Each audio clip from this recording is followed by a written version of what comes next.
स्वयं रूप कदा मह्यं ददाति स्वपदान्तिकम् श्री चैतन्य मनोभीष्टं स्थापितं येन भूतले स्वयं रूप कदा मह्यं ददाति स्वपदान्तिकम् वन्देऽहं श्रीगुरो श्रीयुतपदकमलं श्रीगुरुन् वैष्णवांश्च श्रीरूपं साग्रजातं सहगण रघुनाथान्वितं तं सजीवं साद्वैतं सावधूतं परिजन सहितं कृष्ण चैतन्य देवं श्री राधा कृष्ण पादान् सहगण ललिता श्री विशाखान्वितांश्च हे कृष्ण करुणा सिंधो दीनबंधो जगत्पते गोपेश गोपिका कांत राधा कांत नमोस्तुते तप्त कांचन गौरांगी राधे वृंदावनेश्वरी वृषभानुसुते देवी प्रणमामि हरिप्रिये वाञ्छाकल्पतरुभ्यश्च कृपा सिन्धुभ्य एव च पतितानां पावनेभ्यो वैष्णवेभ्यो नमो नमः। श्री कृष्ण चैतन्य प्रभो नित्यानंद श्री अद्वैत गदाधर श्रीवासादि गौर भक्त वृंद हरे कृष्ण कृष्ण कृष्ण हरे हरे हरे राम राम राम हरे हरे। हरे कृष्ण सर्वे ने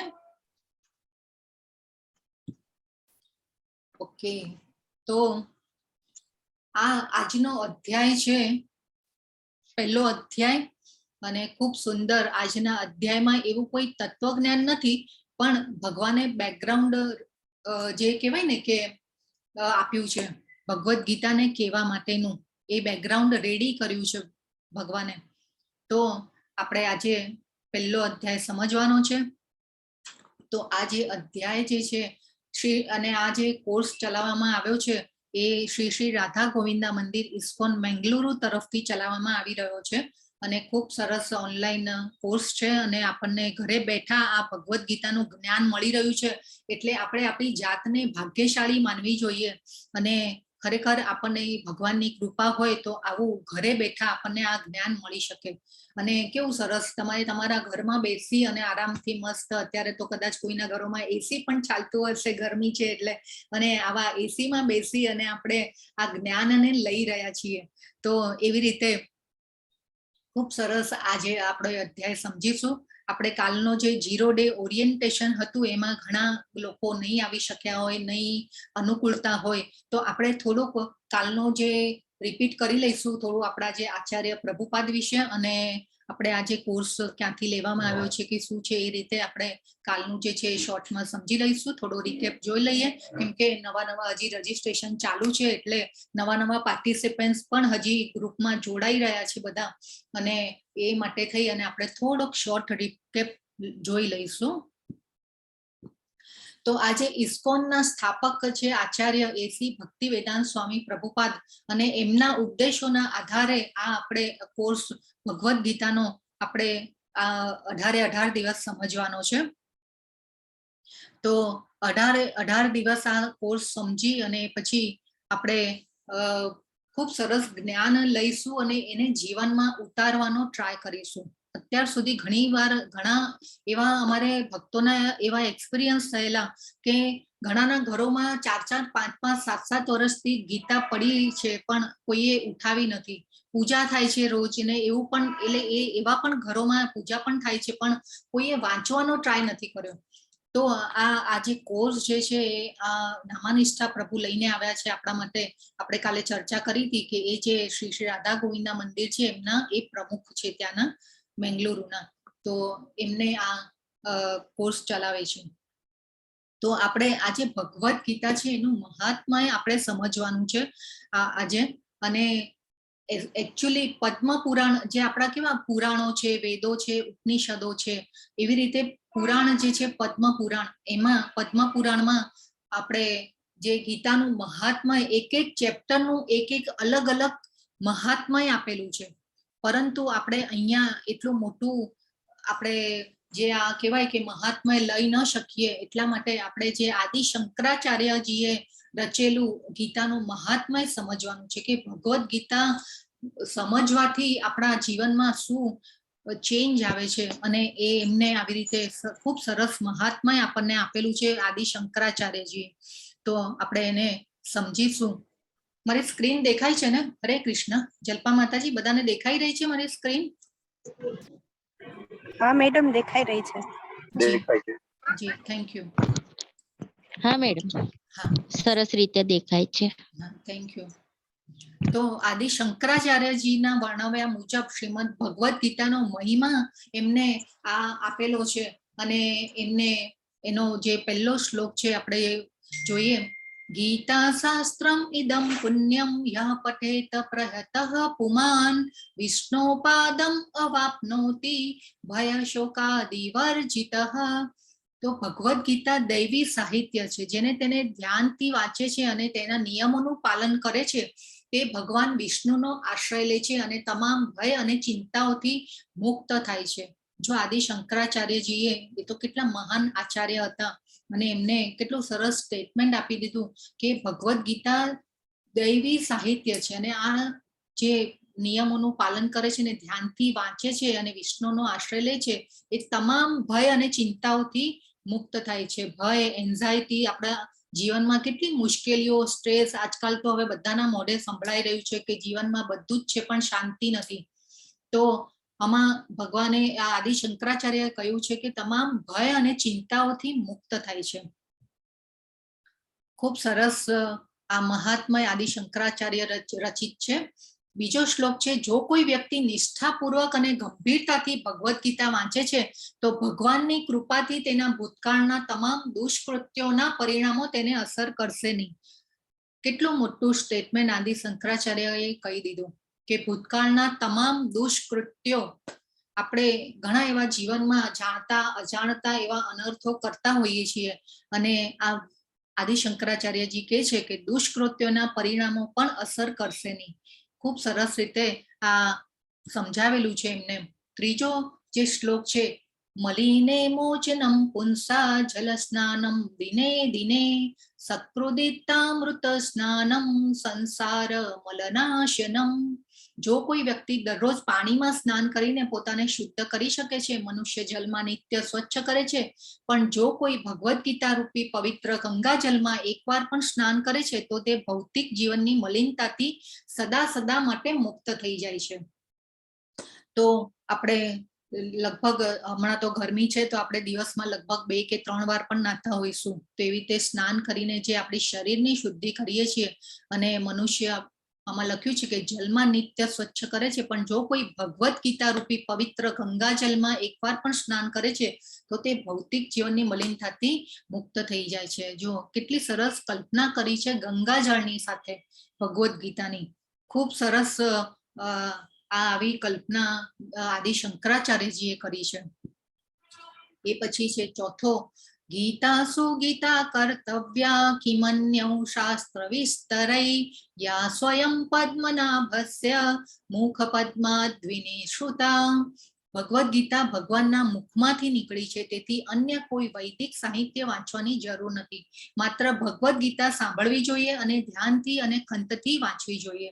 માત્ર એક જ પુસ્તક ભગવદ્ ગીતા પૂરતું છે, કારણ કે તે તમામ વૈદિક ગ્રંથોનો સાર છે અને ભગવાન દ્વારા પ્રવચિત છે. હવે આ તો સ્વયં ભગવાન, આપણે કાલના અધ્યાયમાં ભગવાન કોણ છે એ પણ આપણે કાલના અધ્યાયમાં ખૂબ સરસ રીતે જાણીશું. અને આ રીતે તો સ્વયં ભગવાને ભગવદ્ ગીતાના એટલે ભગવાનના મુખમાંથી નીકળી છે, એટલે એની દિવ્યતા, એની અલૌકિકતા કેટલી હશે. આપણે જો અહીંયા વિચારીએ તો એ ભગવદ્ ગીતા ભગવાનના મુખમાંથી નીકળી છે, અને આ ધ્યાનથી અને ખંતથી વાંચવી જોઈએ. અને ભગવદ્ ગીતાને શાસ્ત્રોનો રાજા કીધો છે. કેમ? તો આપણે કેટલા બધા આપણી પાસે ઉપનિષદો છે, પુરાણો છે, 18 પુરાણો, 108 ઉપનિષદો. એ પછી જોઈએ કે એવી તો સ્મૃતિઓ પણ છે કે ઉપનિષદો, વેદો, સ્મૃતિઓ, પુરાણો કેટલા બધા. હવે એ બધો વાંચવાનો આપણને ટાઈમ મળે અત્યારે અત્યારે તો કળિયુગ ચાલી રહ્યો છે, આપણે બધું એ પણ આગળ ધીરે ધીરે બધું સમજીશું, અને એવો ટાઈમ અત્યારે આટલા બધા પુરાણો ને બધું વાંચવાનું નથી. પણ અહીંયા આદિ શંકરાચાર્ય શું કીધું છે કે તમામ વૈદિક ગ્રંથોનો સાર છે અને ભગવાન દ્વારા પ્રવચિત છે. જો ખાલી ભગવદ્ ગીતાનું પણ આપણે આ જ્ઞાન લઈશું અને જાણીશું તો પણ આપણે ભગવાને જે ગાયેલું ગીત છે એને જાણીશું તો આપણું જીવન સાર્થક કહેવાશું. એટલે કોઈ બીજા ગ્રંથો વાંચવાની આપણને ટાઈમ મળતો નથી આ કળિયુગમાં, પણ જો ભગવદ્ ગીતાને ખાલી વાંચીએ તો પણ, અને ભગવદ્ ગીતા એટલે કે લાઈફ આપણે તમે લખ્યું હતું કોઈએ કે પ્રોબ્લેમને સોલ્વ કરવા માટેનો, તો આ રીતે ખૂબ સરસ વિચાર આદિ શંકરાચાર્યજીએ આપણને આપ્યો હતો. 5મો શ્લોક. ભારતામૃત સર્વસ્વમ વિષ્ણુ વક્ત્રા દ્વિની શ્રુતમ ગીતા ગંગોદકમ પીત્વા પુનર્જન્મ ન વિદ્યતે. જો જે ગંગાનું પાણી પીવે છે તે મુક્તિ પ્રાપ્ત કરે છે, તો ભગવદ્ ગીતાનું અમૃત પીનારા વિશે શું કહી શકાય? ભગવદ્ ગીતા મહાભારતનું અમૃત છે અને તે ભગવાન શ્રી કૃષ્ણ દ્વારા વર્ણવવામાં આવ્યું છે. અને અહીંયા શું કીધું છે? પુનર્જન્મ ન વિદ્યતે. એટલે જે ભગવદ્ ગીતાનું જ્ઞાન લે છે તેનો પુનર્જન્મ થતો નથી. પણ આપણે ખૂબ સરસ રીતે આગળ જાણીશું ભગવદ્ ગીતામાંનું આ પુનર્જન્મનું જ્ઞાન પણ ભગવાને ખૂબ સરસ રીતે આપેલું છે. આપણે ધીરે ધીરે અધ્યાય બાય અધ્યાય આપણે સરસ જ્ઞાન લેતા જઈશું, અને ભગવાને પણ એક એક અધ્યાયમાં ભગવાન જે જ્ઞાન આપે છે અને ડે બાય ડે એ જ્ઞાનને હાયર એન્ડ હાયર લેવલ ઉપર લેતા જાય છે. તો ખૂબ સરસ છે ભગવદ્ ગીતાનું જ્ઞાન. અને જે આ શ્લોક છે એમાં કલ્પના કરી છે કે જે ગંગાનું ખાલી પાણી પીવે છે અને મુક્તિ પ્રાપ્ત કરે છે, તો આ ભગવદ્ ગીતાનું જો અમૃત લઈશું તો એનું તો પૂછવું જ શું, એવું આપણને અહીંયા જણાવ્યું છે આદિ શંકરાચાર્યજીએ. તો 6થો શ્લોક.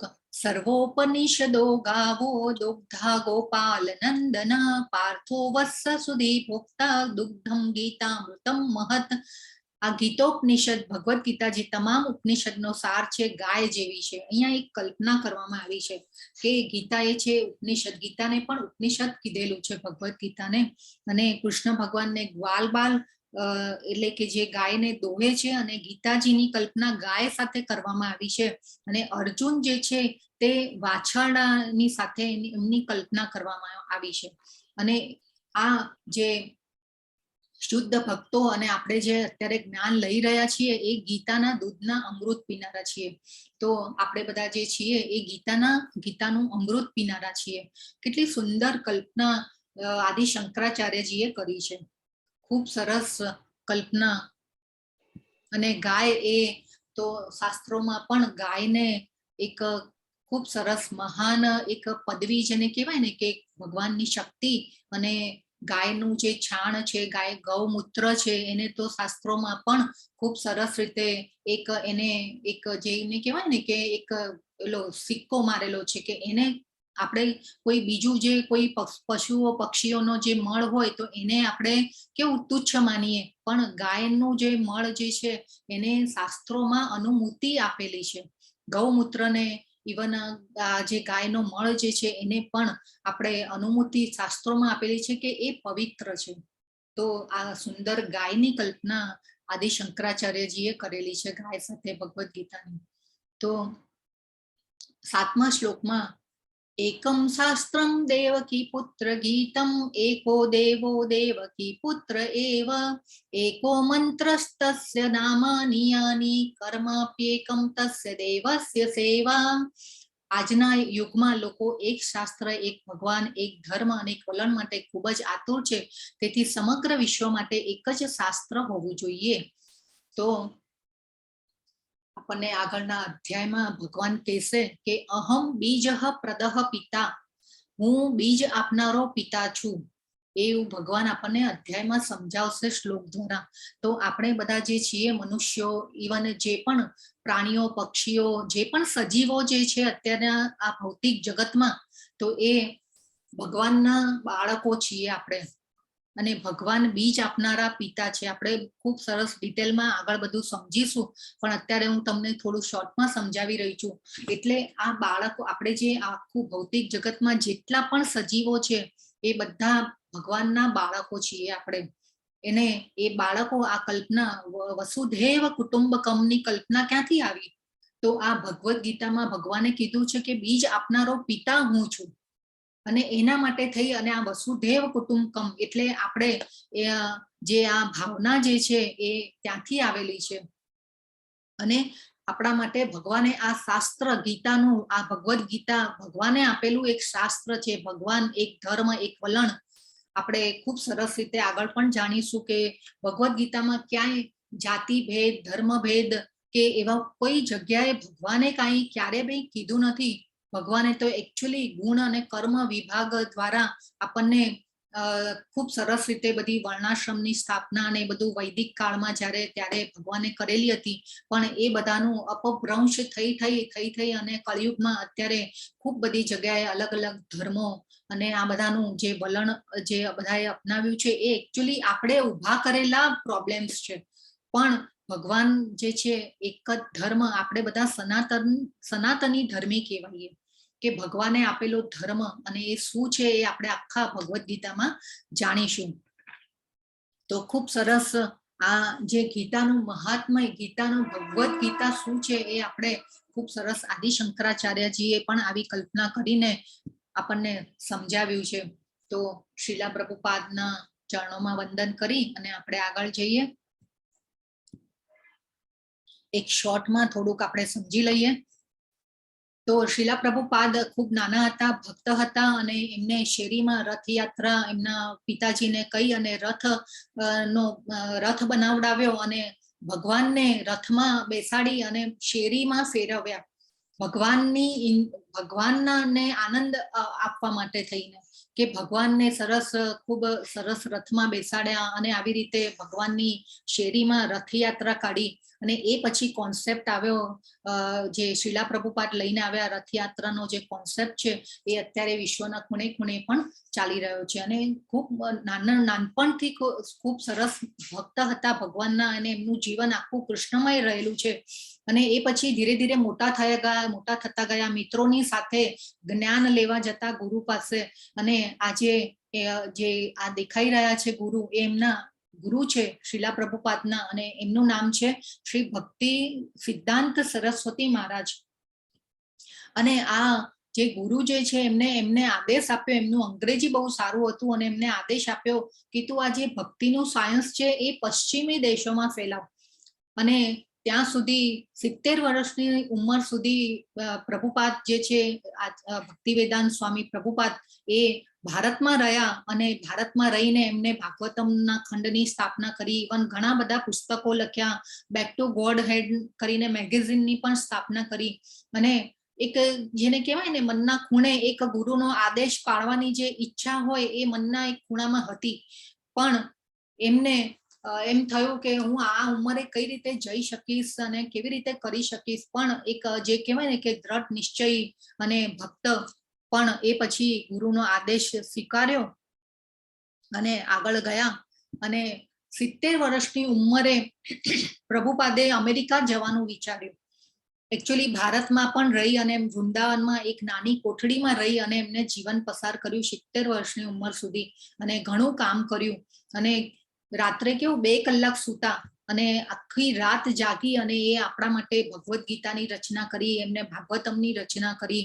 ખૂબ સુંદર રીતે બધાની આ પુસ્તકો આપણને આપીને ગયા. જ્યાં એ ધરાતલ ઉપર રહ્યા ત્યાં સુધી પ્રભુપાદ જે છે એ આવા પુસ્તકોની રચના કરતા રહ્યા. અને 70 વર્ષની ઉંમરે આપણે વિચારીએ કે 70 વર્ષની ઉંમરે કોઈ માણસ બહાર નીકળવા માટે, ઘરની બહાર નીકળવા માટે પણ તૈયાર ન હોય. પરંતુ શ્રીલા પ્રભુપાદ જે છે એ 70 વર્ષની ઉંમરે ઉપડ્યા અમેરિકા જવા માટે. અને અમેરિકા જઈ અને ત્યાં એમને ઘણીવાર કહેવાય ને કે પૈસા પણ નહીં સાથે અને કોઈ વ્યવસ્થા નહીં કે હું ત્યાં જઈને શું કરીશ, કોની સાથે રહીશ, અને એવા બધા કોઈ વિચાર એમને લીધા જ નહીં મનમાં. બસ ત્યાં જઈને ભગવાન જે કરશે એ થશે એવું વિચારી અને જે માલવાહક જહાજમાં ઉપડ્યા. અને માલવાહક જહાજ બી કેવું, એ વખતે તો કેટલા દિવસે પહોંચે અમેરિકા. અને ખૂબ બધા ટાઈમ પછી એ અમેરિકા પહોંચ્યા. અને એમને જે જહાજમાં જ્યારે સફરમાં એમને 2 હાર્ટ એટેક પણ આવી ગયા. ત્યારે ભગવાનને પ્રાર્થના કરી કે જો તારે મને આ કામ માટે બોલાવી રાખવો હોય અહીંયા તો તું રાખ, નહીં તો પછી મને બોલાવી લે તારી પાસે. અને આ પ્રાર્થનાનું એક બળ અને ભગવાનની તો અનુમતિ હતી જ કે ભાઈ આ આટલા સરસ કામ, સુંદર કાર્ય માટે એમને મોકલેલા પૃથ્વી ઉપર. અને આ રીતે ત્યાં અમેરિકા પહોંચ્યા પછી ખાલી ટોમ્કિન્સન્સ પાર્કમાં જઈ અને 3 થી 4 કલાક બેસી અને બસ મહામંત્રનો જાપ કરતા અને બેસી રહે, મંત્રનો જાપ કરે, આજુબાજુના લોકો આવે એમની પાસે બેસે, અને જે આવવા વાળા લોકો બી કેવા કે બીજા બધા સારા લોકો હોય એ બધા પોતપોતાની એક્ટિવિટીમાં બધા બિઝી હોય, પણ આવા વાળા એમની જે પાસે હોય એ કેવા કે ખરાબ આદતો વાળા નશામાં ધૂત લોકો હોય, અને એવા એ લોકો આવી અને પાસે બેસતા, અને ધીરે ધીરે પછી એ બધાના મહામંત્ર જપ સાંભળે, અને એ બધું થયા પછી હૃદય પરિવર્તન થયા આવા બધા માણસોના, અને હૃદય પરિવર્તન થઈ અને એમની સાથે ધીરે ધીરે બધા લોકો જોડાતા ગયા. ધીરે ધીરે પછી આગળ આગળ બધી સ્થિતિ સુધરતી ગઈ, અને સુધરતા એ સ્થિતિ સુધરતી ગઈ પછી એમને ઇસ્કોનની સ્થાપના કરી, ઇસ્કોનની સ્થાપના કરી અને મંદિરોની સ્થાપના કરી. ધીરે ધીરે જે ફંડ હતું એ પણ એમની પાસે ભેગું થતું ગયું, અને મંદિરોની સ્થાપના કરતા ગયા. ઇવન જે કહેવાય કે ખૂબ સુંદર ઇસ્કોન એટલે કે international society of Krishna consciousness. તો એમને આજે કૃષ્ણ કોન્શિયસનેસનો ખૂબ ફેલાવો કર્યો, અને અત્યારે તો એમની જે ભગવદ્ ગીતા છે એ યુનિવર્સિટીઓમાં પણ જે સિલેબસ તરીકે લેવામાં આવી રહી છે. ઇવન હવે તો સ્કૂલોમાં અને કોલેજોમાં પણ એ સિલેબસમાં લેવામાં આવી રહી છે ધીરે ધીરે. અને આ પ્રભુપાદની જે ભગવદ્ ગીતા છે હાઈએસ્ટ વેચાણમાં છે અત્યારે દુનિયામાં. તો ખૂબ સુંદર આવા પ્રભુપાદે આપણને આ ભગવદ્ ગીતાનું જ્ઞાન આપ્યું છે.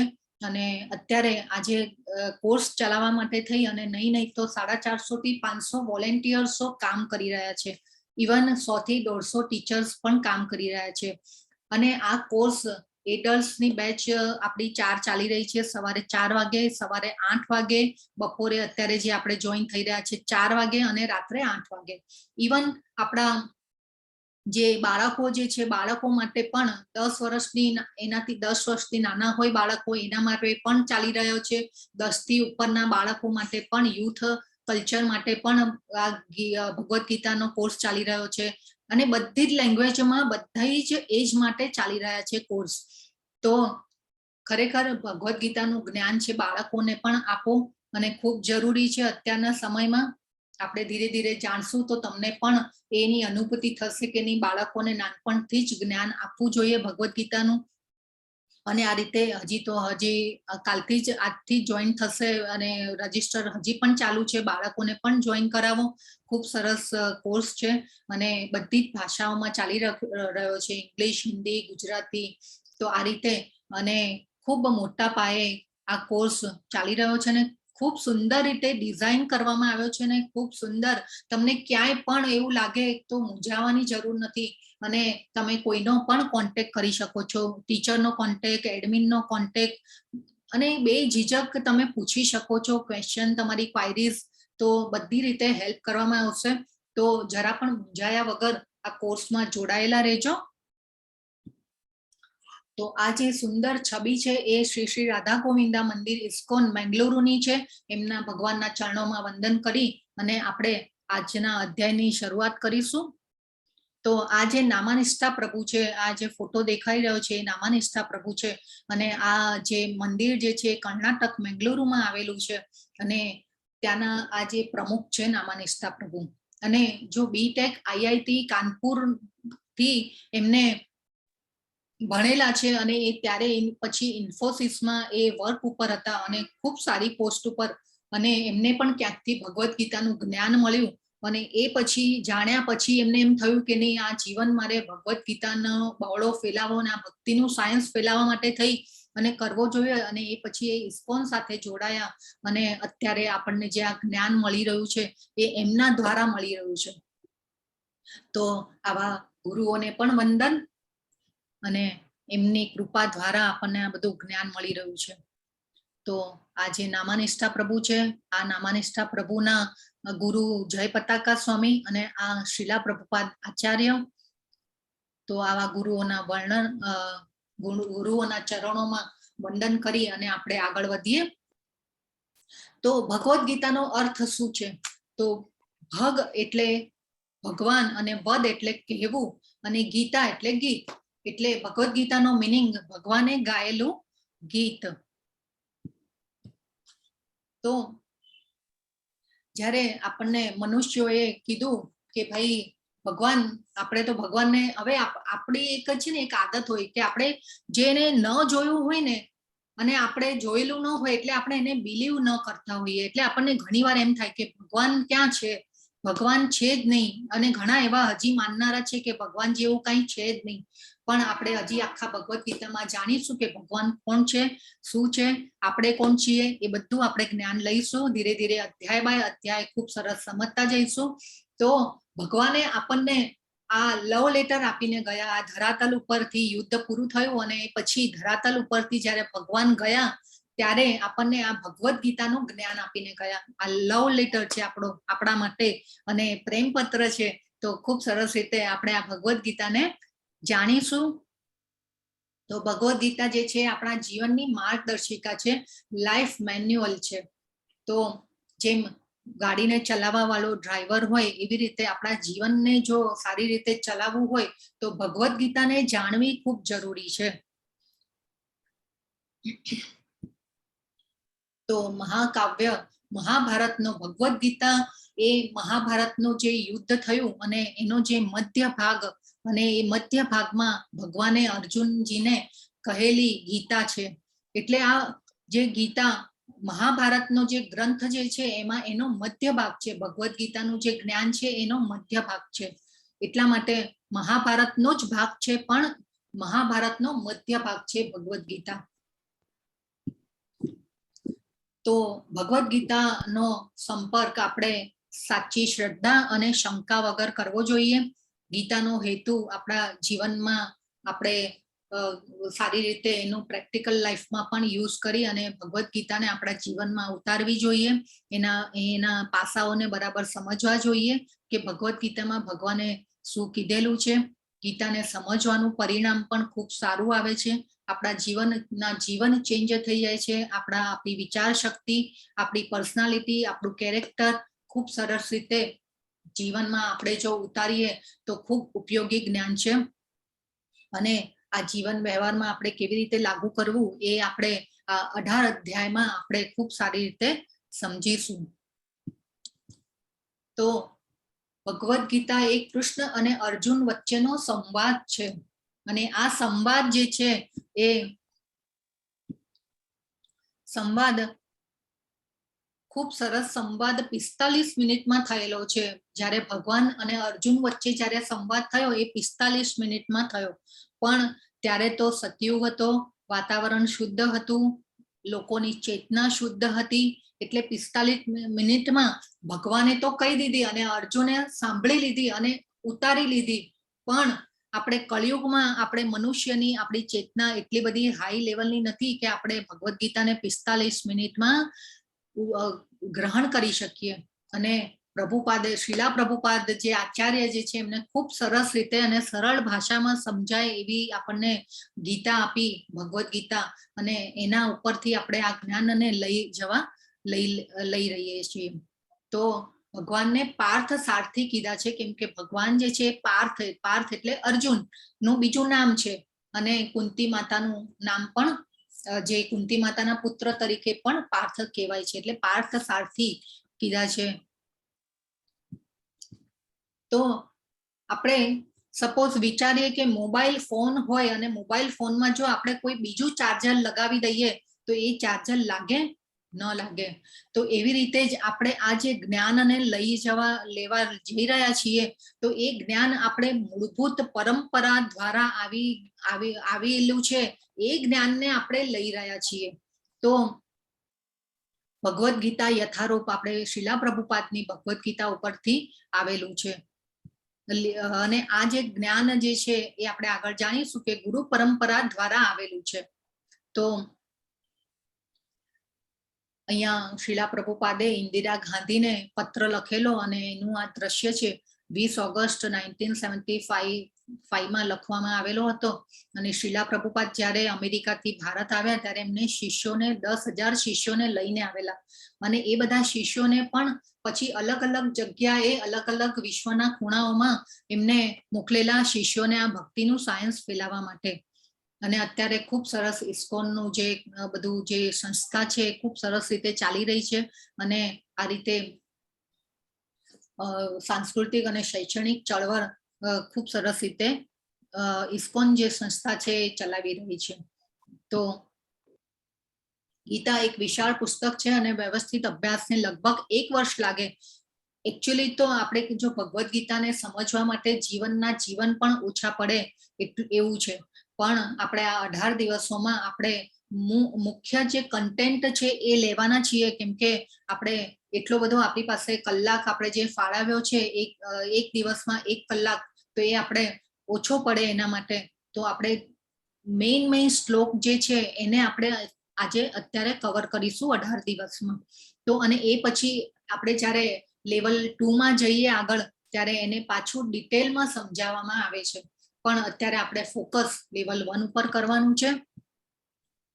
તો આ જે જ્ઞાન જે છે એ મૂળભૂત રીતે પરંપરા થ્રુ આવેલું છે. અને આ પરંપરામાં જે ભગવાન કૃષ્ણએ અર્જુનજીને આપ્યું, અર્જુનજીએ ભગવાન કૃષ્ણ પછી બ્રહ્માજીએ એમને જ્ઞાન આપ્યું વેદો દ્વારા અને એમના હૃદય દ્વારા બ્રહ્માજીને આપ્યું, બ્રહ્માજીએ નારદજીને આપ્યું, નારદજી પછી આ જે ગુરુ પરંપરા દ્વારા આ શ્રીલા પ્રભુપાદ છે એ 32મા નંબર ઉપર આવે છે. આપણે એનું પણ કોષ્ટક આગળ જોઈશું, તો કેવી રીતે એના આખું નામનું કોષ્ટક છે એ પણ આપણે જોવાના છીએ. તો આ રીતે મૂળભૂત ચેનલ થ્રુ જ્ઞાન આવેલું છે. એકચ્યુઅલી ભગવદ્ ગીતાનું જ્ઞાન પહેલા પણ ભગવાને આપેલું છે. એવું નથી કે અર્જુન જ ફર્સ્ટ ભગવદ્ ગીતાને સાંભળી રહ્યા છે. એ આપણે 4થા અધ્યાયમાં પણ આવશે. ખૂબ સરસ રીતે ભગવાને સમજાવેલું છે કે ભગવાને ભગવદ્ ગીતાનું જ્ઞાન પહેલા કોને આપેલું અને શેના માટે આપેલું. તો આ જે પરંપરા દ્વારા આ જ્ઞાન આવેલું છે અને આ એવા મૂળભૂત જ્ઞાનને આપણે લેવા જઈ રહ્યા છીએ. તો આ જે છે બધા ગુરુઓ છે ઇસ્કોનના ખૂબ મોટા આચાર્યો, અને આ બધાના નામ આપણે ઇસ્કોનના અત્યારે પણ આરતી, જ્યારે ઇસ્કોનના મંદિરોમાં આરતી પછી બધા ગુરુઓનું પણ પૂજા અને કરવામાં આવતી હોય છે. એવરી ઇસ્કોન મંદિરમાં બધા ઇસ્કોન મંદિરમાં ગુરુઓની પૂજા થતી હોય છે. અને આ રીતે તો આ જ્ઞાન કેવું છે કે આપણે કોઈ ઝાડ ઉપરથી જો કેરી ઉતારવી હોય તો કેરીને આપણે પથ્થરો મારીને પણ ઉતારી શકીએ. અને આપણે એવી વ્યવસ્થા કરીએ કે ભાઈ વચ્ચે કોઈ ઝાડ ઉપર ચડે, એ પછી કોઈ વચ્ચે ઉભો રહે એને ઝીલવા માટે માણસ, અને એ પછી કોઈ બીજું ટોપલો લઈને ઉભો રહે, તો એ જે ફળ હોય એ કેવું આવે કે એકદમ સચવાઈને આવે. તો અને આપણે જો પથ્થરો મારીને ઉતારીએ તો એ ફળ કેવું આવે કે ભાઈ તૂટી જાય કે ભાંગી જાય કે એનો રસ નીકળી જાય. તો આ રીતે તો આપણે આ જે જ્ઞાન જે છે એ કેવી રીતે લીધું છે કે આપણે આ જ્ઞાનને વ્યવસ્થિત સચવાયેલું છે અને ત્યાંથી આ પરંપરા દ્વારા આવેલું છે. તો એ જ્ઞાન આપણે આવી રીતે લેવા જઈ રહ્યા છીએ. એ પછી ભગવદ્ ગીતાને સૂર્ય જેવી છે, સૂર્ય સાથે સરખાવવામાં આવી છે. તો ભગવદ્ ગીતા હવે સૂર્યની સામે જો આપણે બેટરીનો પ્રકાશ બી ફેંકીએ તો બેટરીના પ્રકાશની પણ કોઈ વિસાત ન હોય. તો એવી રીતે સૂર્યનો પ્રકાશ કેટલો તેજ, આખા બ્રહ્માંડમાં સૂર્યનો પ્રકાશ આખી પૃથ્વી કે જ્યાં આપણે રહીએ છીએ ત્યાં પણ ફેલાયેલો હોય છે. એટલે આ ભગવદ્ ગીતા કેવી છે? સૂર્ય જેવી છે. સૂર્ય એટલે એની શક્તિ કેવી છે આપણે જાણીએ છીએ સૂર્યની શક્તિ શું છે. તો ભગવદ્ ગીતાની પણ શક્તિ આવી જ છે. આપણે જ્યારે જાણીશું અને ધીરે ધીરે એને જીવનમાં ઉતારીશું તો ખૂબ સરસ છે.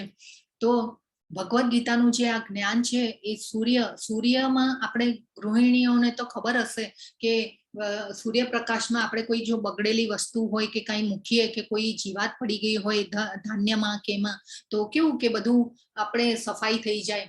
અને આપણે જે સ્વચ્છ પાણી, આપણે જે ગ્લાસ એટલે પાણી નિર્મળ કરવું હોય તો બી સૂર્યપ્રકાશમાં મૂકેલું હોય તો કેવું કે પાણી સ્વચ્છ થઈ જાય. અને સૂર્યપ્રકાશની તો શક્તિ જ કેટલી છે કે આપણે જે અન્ન લઈ રહ્યા છીએ એ પણ સૂર્યપ્રકાશથી પાકે છે. અને સૂર્યપ્રકાશ ન હોય, પાણી ન હોય તો આપણે એ બધું જે ધન ધાન્ય ફળ ફ્રૂટ જે આપણે અત્યારે અન્ન લઈ રહ્યા છીએ એ બધું પણ સૂર્યપ્રકાશની શક્તિ વિના અધૂરું છે. તો આ રીતે આપણે સૂર્યપ્રકાશને, ભગવદ્ ગીતાને સૂર્યપ્રકાશ સાથે સરખાવી છે. તો કુરુક્ષેત્રના યુદ્ધના મેદાનમાં સૈન્યનું નિરીક્ષણ, આજે અધ્યાય પહેલો અને અધ્યાય પહેલાનું નામ છે કુરુક્ષેત્રની યુદ્ધ ભૂમિ પર સૈન્યનું નિરીક્ષણ.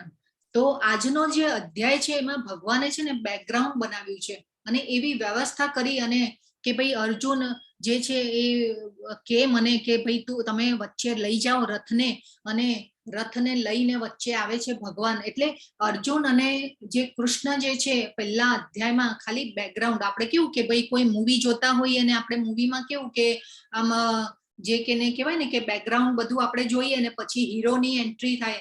તો આપણા હીરોની એન્ટ્રી આવતીકાલે થવાની છે અને આજે જે છે ભગવાન બેકગ્રાઉન્ડ બનાવે છે.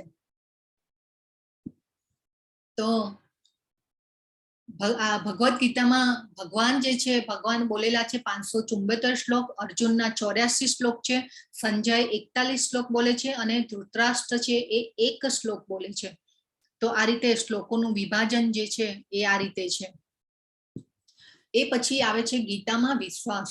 તો આપણે ઘણું બધું આવું જ્ઞાન, સોશિયલ સાયન્સ છે, હિસ્ટ્રી છે, પછી સાયકોલોજી છે, કે ઘણા બધા એવા જ્ઞાન આપણે જે ભૌતિક જગતમાં આપણે જે લઈ રહ્યા છીએ એવા ઘણા બધા જ્ઞાન છે, પણ આપણે ભગવદ ગીતાનું જ્ઞાન લેવા માટે ક્યારે પણ આપણની ઈચ્છા થતી નથી કે અથવા તો વાંચવાની. ઘણા વાંચી પણ હશે બધાનું, પણ જે આપણો જેને કહેવાય ને કે આ બધામાં ઇન્ટરેસ્ટ વધારે કે ભાઈ ડિગ્રીઓ લેવામાં, કે આપણે જે ભગવદ ગીતાને મેઇન જાણવાનો પ્રયાસ આપણે ક્યારે પણ કરતા નથી. પણ ભગવાને આજથી 5000 વર્ષ પહેલા આપણને આ ભગવદ ગીતા આપી અને આ ભગવદ ગીતા લવ લેટર છે આપણા માટે, પ્રેમ પત્ર છે ભગવાનનું. અને આ રીતે ખૂબ સરસ રીતે આપણે સમજીશું. અને બીજા બધા આચાર્યોએ અર્જુન વિષાદ યોગ નામ આપેલું છે, પરંતુ અહીંયા પ્રભુપાદે સૈન્ય નિરીક્ષણ આપેલું છે નામ. તો પહેલો શ્લોક છે, ધૃતરાષ્ટ્ર ઉવાચ ધર્મક્ષેત્રે કુરુક્ષેત્રે સમવેતા યુયુત્સવઃ મામકઃ પાંડવાશ્ચૈવ કિમ કુર્વત સંજય. તો હવે ધૃતરાષ્ટ્ર જે બોલ્યા છે કે હે સંજય, તીર્થભૂમિ કુરુક્ષેત્રમાં યુદ્ધ કરવાની ઈચ્છાથી એકત્ર થયેલા મારા તથા પાંડુના પુત્રોએ શું કર્યું? તો હવે સંજય જે છે એ ભગવદ ગીતા ભગવાન જે છે બોલે છે કુરુક્ષેત્રમાં, અને સંજયજી ક્યાં બેઠા છે? હરે કૃષ્ણ. કોણ કહેશે? સંજય અને ધૃતરાષ્ટ્ર ક્યાં બેઠા છે? બધા અનમ્યુટ કરીને બોલી શકો છો. એમના મહેલમાં બેઠા છે. હા, યસ યસ, બોલો બોલો. મહેલમાં બેઠા છે અને સંજય દિવ્ય દ્રષ્ટિથી જોવે છે. યસ, બરાબર છે, ખૂબ સરસ. હા, બેઠા છે અને દિવ્ય દ્રષ્ટિથી જુએ છે. યસ, ખૂબ સરસ. હા, કોણ કોણ બોલી રહ્યું છે મને દેખાઈ રહ્યું છે અહીંયા. તો બધાએ અનમ્યુટ કરીને બોલજો. આપણે બધાને ચેટમાં લખવાનું ને બધું કહીશું ને. આપણો હજી 4:45 થયા, 1 અવર પતી જવા આવ્યો છે. આપણે થોડોક આજે ક્લાસ થોડોક 15 મિનિટ વધારે જશે, પણ હું માફી ચાહું છું બધાનું. પણ આપણે થોડીક સમજવાની ટ્રાય કરશું ને તો ખૂબ સારી રીતે સમજી શકીશું. હરે કૃષ્ણ. પ્લીઝ મ્યુટ કરી દેજો હવે બધા. તો સંજય જે છે એમને દિવ્ય દ્રષ્ટિ, આ તો લગભગ બધાને ખબર હશે કે દિવ્ય દ્રષ્ટિ આપેલી કોણે આપેલી? હરે કૃષ્ણ. શ્રદ્ધા માતાજીનું હેન્ડ રેઝ છે. પ્રભુએ સંજયને દિવ્ય દ્રષ્ટિ આપેલી. હા, ખૂબ સરસ. યસ, ખૂબ સરસ. બધાએ બોલવાનું હોય, અનમ્યુટ કરી અને બોલવાનું બધાએ, કેમ કે આપણે લગભગ 80 થી 90 જણા છીએ. યસ, વ્યાસ મુનિ. ખૂબ સરસ. તો વ્યાસ લખીને હો જવાબ આલી દીધો. ખૂબ સરસ. સંજયજીને વ્યાસજીએ દ્રષ્ટિ આપેલી, અને આજે ધૃતરાષ્ટ્ર છે એ મહેલમાં બેઠા છે એમના, અને સંજય પણ એમની સાથે છે. યસ, પ્લીઝ મ્યુટ કરી દેજો હવે બધા. ઓકે, હું જ્યારે ક્વેશ્ચન કરું ને ત્યારે અનમ્યુટ કરો અને પછી મ્યુટ કરી નાખો, એટલે આપણે થોડુંક ડિસ્ટર્બન્સ ઓછું આવે. કેમ કે બધાના ઘરોમાં વાતચીત થતી હોય કે હોય તો થોડુંક સંભળાઈ રહી હોય એટલે બધાને ડિસ્ટર્બન્સ થાય. તો આપણે જે અત્યારનું દિલ્હી છે એ ત્યારનું હસ્તિનાપુર હતું, અને આ હસ્તિનાપુરમાં જ્યારે આ ધૃતરાષ્ટ્ર અને સંજયજી બેઠા છે, અને સંજયજી જે છે ધૃતરાષ્ટ્ર સંજયને પૂછે છે કે મારા અને પાંડુના પુત્રોએ શું કર્યું? તો જુઓ, હવે મારા અને પાંડુના, તો ધૃતરાષ્ટ્રે આ ફરક કર્યો. મારા તથા પાંડુના પુત્રોએ શું કર્યું? સંજયજીને પૂછે છે.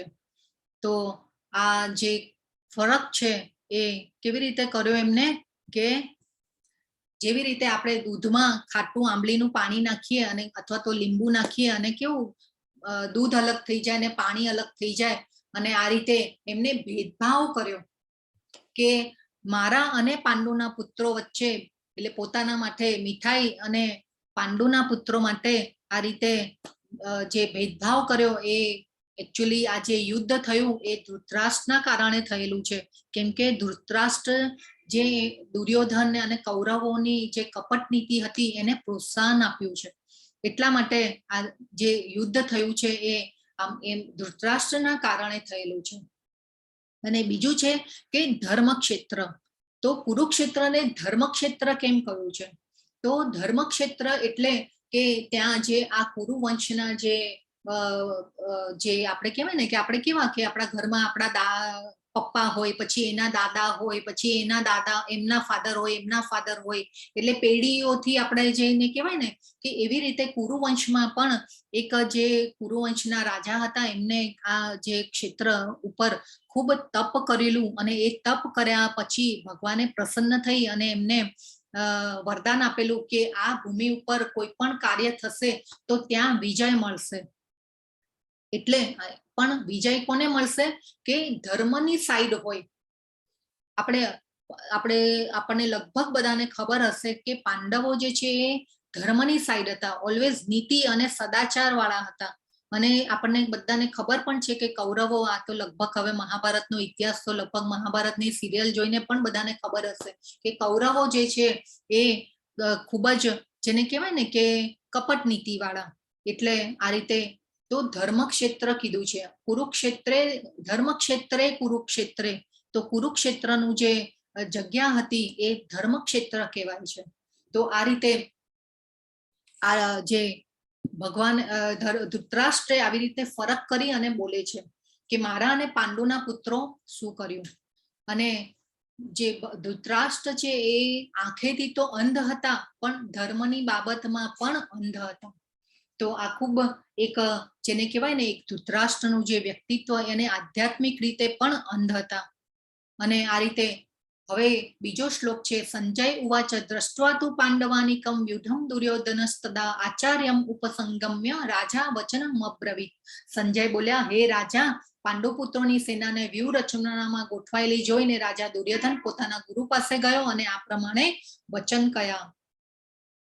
હવે જે આ દુર્યોધન જે છે એ પાંડવોની સેના, હવે કુરુક્ષેત્રનું યુદ્ધ થવાનું હતું, બે સેના આવી ગઈ કુરુક્ષેત્રમાં, અને એ કુરુક્ષેત્ર પછી સામે પાંડવોની સેનાને જોઈ દ્રષ્ટવા તુ પાંડવાનિકમ, એટલે કે પાંડવોની સેનાને જોઈ અને દુર્યોધન જે છે એ ભય પામી ગયો છે. હવે પાંડવોની સેના 7 અક્ષોણી હતી અને કૌરવોની સેના જે છે એ કોઈને ખબર છે કૌરવોની સેના કેટલી હતી? હરે કૃષ્ણ, હરે કૃષ્ણ. 11. જી 11 અક્ષોણી.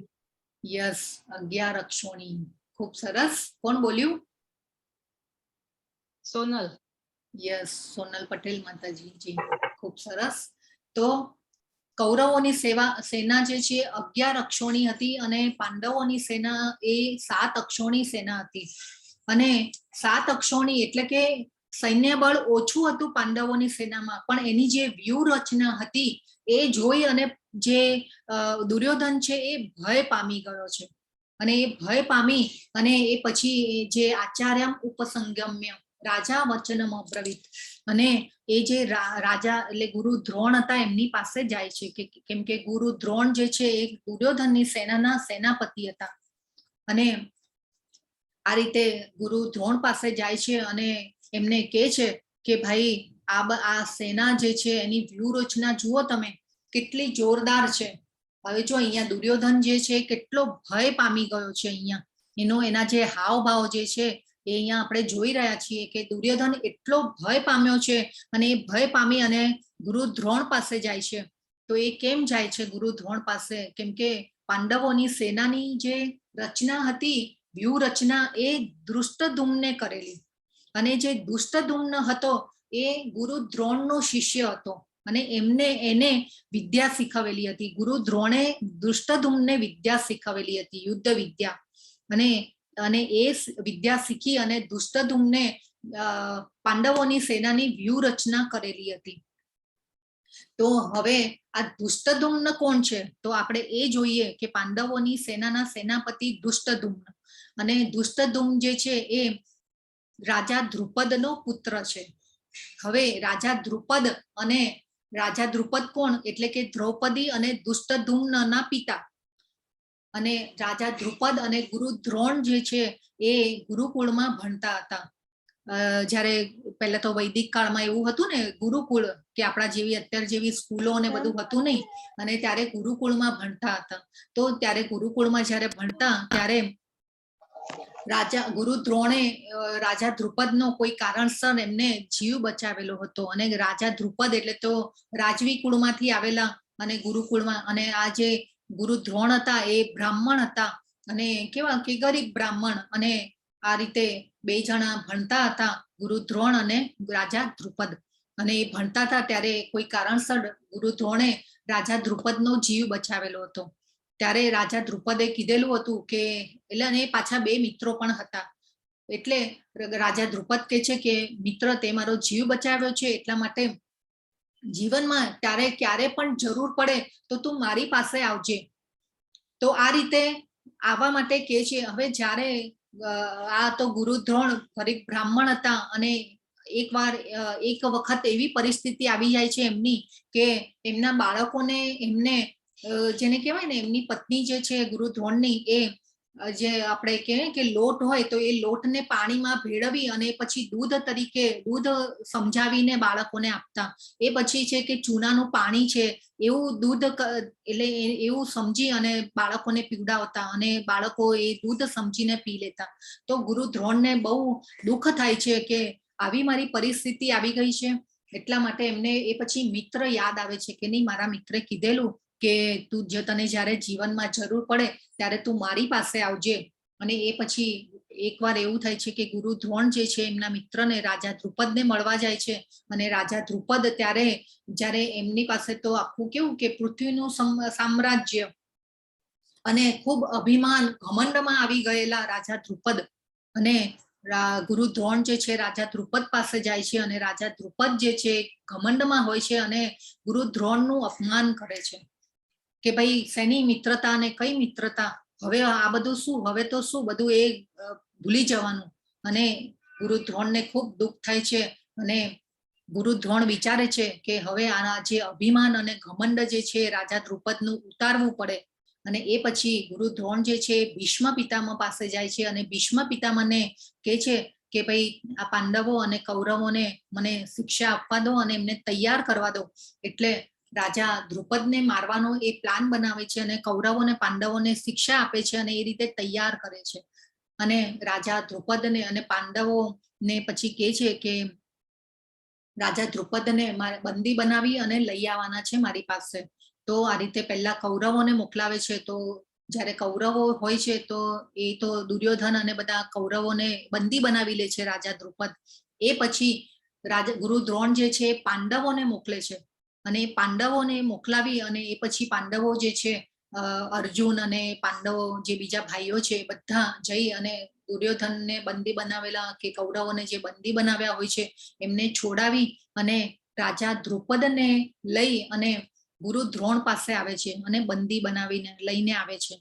અને એ રીતે એ પછી ગુરુ દ્રોણ છે એમને ક્ષમા આપે છે રાજા દ્રુપદને. પણ આ રાજા દ્રુપદ હોય છે એક ક્ષત્રિય હોય છે, એટલે ક્ષત્રિયનું લોહી ઉકળી ઉઠે છે કે મને આવી બંદી બનાવ્યો અને મને આવું મારું અપમાન કરી અને આવી રીતે મને ક્ષમા આપી. એટલે એ પણ એવું મનમાં નક્કી કરે છે કે હવે આ ગુરુ દ્રોણને મારવા માટે હું એવો પુત્ર ઉત્પન્ન કરીશ કે ગુરુ દ્રોણને મારી શકે. એટલે રાજા દ્રુપદ જે છે એ યજ્ઞ કરાવે છે. અને યજ્ઞ કરાવી અને યજ્ઞમાંથી આ જે પેલા દુષ્ટધુમ એટલે નહીં સોરી દ્રૌપદી અગ્નિમાંથી ઉત્પન્ન થયેલા છે. એટલે આ રાજા દ્રુપદ જ્યારે યજ્ઞ કરાવે છે, અને વૈદિક કાળમાં એવી શક્તિઓ હતી કે આવું થઈ શકતું હતું. અત્યારે કળિયુગમાં આવું બધું ન થયું. તો આ રીતે રાજા દ્રુપદ છે એ દ્રૌપદી અને દુષ્ટધુમ એ યજ્ઞમાંથી ઉત્પન્ન થાય છે અને આ દુષ્ટધુમ છે એ રાજા દ્રોણને મારવા માટે ઉત્પન્ન કરેલો પુત્ર હોય છે. હવે ગુરુ દ્રોણ જે છે એ તો ખૂબ પહેલાના જમાનામાં તો ગુરુઓ પણ એવા હતા અને શિષ્યો પણ એવા હતા. અને આ ગુરુ દ્રોણને ખબર છે કે રાજા દ્રુપદે દુષ્ટધુમને ઉત્પન્ન કર્યો છે મને મારવા માટે, તે છતાં પણ જે ગુરુ દ્રોણ જે છે એ દુષ્ટધુમને યુદ્ધ વિદ્યા શીખવાડે છે અને યુદ્ધ વિદ્યા શીખવાડી અને દુષ્ટધુમ છે આ પાંડવોની વ્યૂહરચના કરે છે. અને આ વ્યૂહરચના દ્વારા અને હવે જે છે એ ક્લાઇમેક્સ આવે છે કે આ દુષ્ટધુમની વ્યૂહરચના જોઈ અને આ દુર્યોધન જે છે એ ગુરુ દ્રોણને ટોણો મારે છે કે જુઓ તમારો શિષ્ય છે અને સામેની સેનામાં તમારો શિષ્ય છે અને એને કેવી વ્યૂહરચના કરી છે જુઓ તમે. હવે પહેલા વૈદિક કાળમાં તો એટલું ગુરુઓનું માન સચવાતું અને આદર સત્કાર કરવાના બદલે દુર્યોધન છે એમને ટોણો મારે છે અહીંયા કે દુષ્ટધુમને જુઓ તમે તમારો શિષ્ય છે અને એને વ્યૂહરચના આટલી સારી ગોઠવેલી છે અને ખૂબ બધા ટોણા મારે છે અને મેણા ટોણા મારે છે. એકચ્યુઅલી તો દુર્યોધનને આદર સત્કાર કરવો જોઈએ. ગુરુ દ્રોણ એમના સેનાપતિ હતા, આશીર્વાદ લેવા જોઈએ યુદ્ધ પહેલા અને આ રીતે પણ ગુરુ દ્રોણનું આવું અપમાન કરે છે. હવે તમે જુઓ દુર્યોધનનો આવો નેચર. અને હવે દુર્યોધન જે ભય પામી ગયો છે અને આ ભય પામી અને એ પછી આગળ આપણે ત્રીજો શ્લોક જોઈએ અને આ જે ગુરુ દ્રોણને મેણા ટોણા મારી અને કહી રહ્યા છે. અને હવે ત્રીજા શ્લોકમાં હે આચાર્ય પાંડુપુત્રોની આ વિશાળ સેનાને જુઓ કે જેની વ્યૂહરચના આપના બુદ્ધિમાન શિષ્ય એવા દ્રુપદ પુત્રે બહુ નિપુણતાથી કરી છે. જુઓ હવે આ દુર્યોધન જે છે ગુરુ દ્રોણને કહી રહ્યો છે અને ખૂબ બધા એને મેણા ટોણા પણ માર્યા અને આગળ એટલું બધું. અને એ પછી તો ઘણા ભીષ્મ પિતામહને પણ કેવા જઈ રહ્યો હતો પણ ભીષ્મ પિતામહ તો દાદા હતા એની આ જે ભય અને આ બધું જોઈ અને ભીષ્મ પિતામહે તો તરત જ શંખ ફૂંકી લીધો છે. તો આ રીતે ત્રીજો જે શ્લોક છે પશ્ચૈતામ પાંડુપુત્રાણમ આચાર્યમ મહતીમ ચમું વ્યુઢામ દ્રુપદ પુત્રેણ તવ શિષ્યેણ ધીમતા. તો આ જે દુર્યોધન જે ભય પામ્યો છે અને એ ભય પામી અને ભીષ્મ પિતામહને એમ થયું કે આ જે હવે જે ગુરુ દ્રોણને મેણા ટોણા મારી અને હવે દુર્યોધન જે છે મારી પાસે આવશે અને મને પાછું ન કહેવાનું કહી દેશે. અને આમ જોવા જઈએ તો દુર્યોધનના દાદા પણ થાય અને પિતામહ થાય. તો આ રીતે અનુકંપા જાગે છે ભીષ્મ પિતામહના મગજમાં, માઇન્ડમાં કે ગમે તેવો તોય બી પૌત્ર તો થયો ને, એટલા માટે દુર્યોધન અને એ પછી ભીષ્મ પિતામહ જે છે એ શંખ એમનો વગાડી અને શંખ ફૂંકે છે કે અને યુદ્ધની શરૂઆત કરાવી દે છે. અને આલે યુદ્ધની શરૂઆત એટલે પહેલા તો કેવું હતું કે યુદ્ધની શરૂઆત પહેલા શંખ ફૂંકવામાં આવે અને એકબીજા સેનાઓને માહિતગાર કરવામાં આવે કે ભાઈ હવે યુદ્ધ શરૂ થવામાં છે. તો આ રીતે એ પછી ભીષ્મ પિતામહ જ્યારે શંખ ફૂંકે છે અને આ બાજુની પાંડવોની સેનામાં ભગવાન જે છે એ શંખ ફૂંકે છે. અને હવે 15મો શ્લોકમાં પાંચજન્યમ ઋષિકેશો દેવદત્તમ ધનંજય પૌંડ્રમ દત્મૌ મહાશંખમ ભીમકર્મા વૃકોદર. ભગવાન કૃષ્ણએ પંચજન્ય નામનો શંખ ફૂંક્યો, અર્જુને દેવદત્ત નામનો શંખ ફૂંક્યો અને ખાઉધરા ભીમે તેનો પૌંડ્ર નામનો પ્રચંડ શંખ ફૂંક્યો. હવે જો પાંડવોના શંખને મહાશંખમ કહેવામાં આવ્યો છે, પૌંડ્રમ દત્મૌ મહાશંખમ. અને ભગવાનના શંખને અને અર્જુનના શંખને પણ દિવ્ય કહેવામાં આવેલા છે. પ્રભુપાદે ખૂબ સરસ ભાવાર્થમાં બધું લખેલું છે.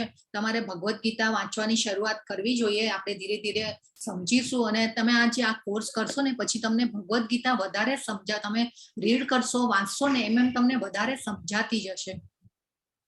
તો આ રીતે આ બાજુ ભગવાને પણ એમના શંખ ફૂંક્યા, આ બાજુ ભીષ્મ પિતામહ, ગુરુ દ્રોણ બધાના શંખ ફૂંકાયા અને એ પછી જે છે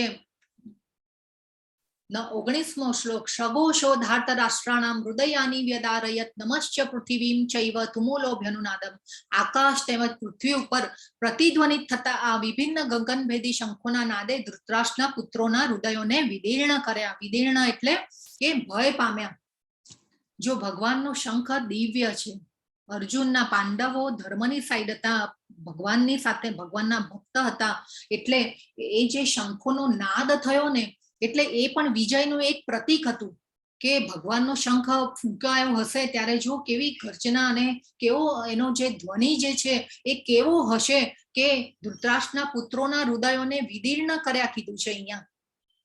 અને પાંડવોના હૃદય વિદીર્ણ થયા એવો કોઈ ઉલ્લેખ કોઈ શાસ્ત્રમાં નથી કે પાંડવોના માઇન્ડમાં ભય પામ્યા હોય, પાંડવો ભય પામ્યા હોય, પણ અહીંયા લખ્યું છે ધૃતરાષ્ટ્રના પુત્રના હૃદયોને વિદીર્ણ કર્યા.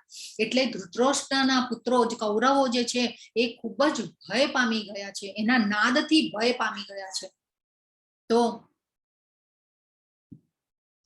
હવે अर्जुन उवाच सेनयोरुभयोर्मध्ये रथं स्थापयमेच्युत यावदेतान् निरीक्ष्येऽहं योद्धुकामान् अवस्थितान् कैर्मया सह योद्धव्यमस्मिन् रणसमुद्यमे.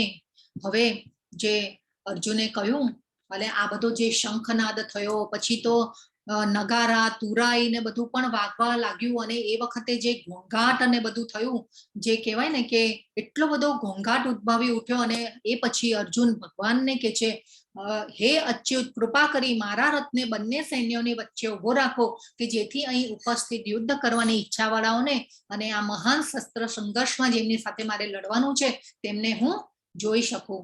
તો અહીંયા આ બધું જે શંખનાદ ને બધું થયું એ પછી અર્જુન ભગવાનને કહે છે કે તમે મારો રથ, ભગવાનને જો અહીંયા અચ્યુત કીધા છે.